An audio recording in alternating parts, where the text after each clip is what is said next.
So I first sought an offshore jurisdiction back in 2009, and at the time I had a look at the various jurisdictions out there. So in particular it was Cayman, Bermuda, and also Guernsey.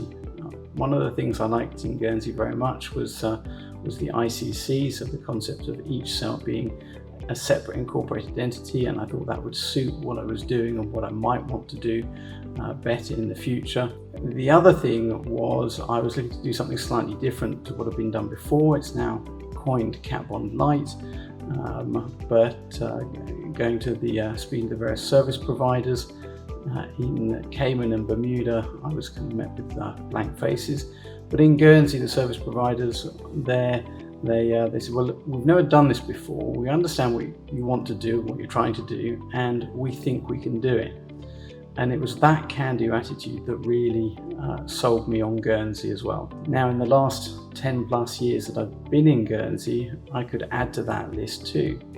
So on the one side, the GFSC, they've always been very supportive, and whenever there's been an issue, you can approach them and talk things through.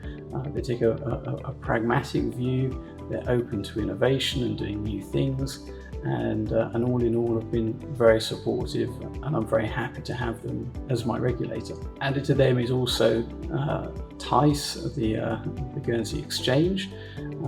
I've been a member there in the past for a few years, and obviously brought various securities to be listed there, and I've always found them also to be supportive, open, and willing to do business, and for that, I'm very thankful, and I look forward to continuing to work in Guernsey with TICE, with the GFSC, and at the moment with my chosen insurance manager, Aon Insurance Managers.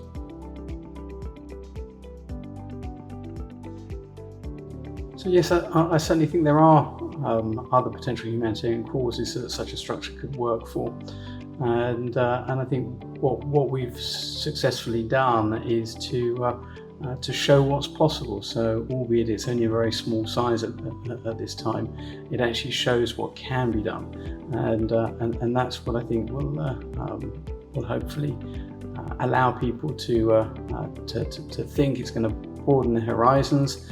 And I know certainly of some humanitarian organisations that are talking about this, not only the Red Cross, but now others are talking about it.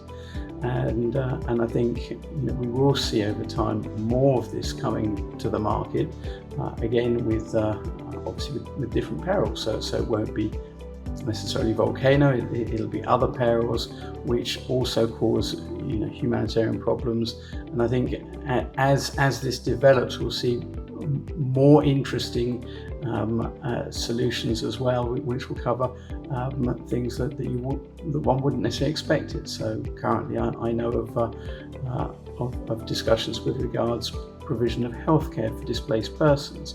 Well, to the extent that those displaced people are being displaced by natural events, then that would be, for example, an event that could be ceded to the capital markets and assumed by the capital markets. So I think we will see a lot more of this, and I think it's a very exciting time to be in this space.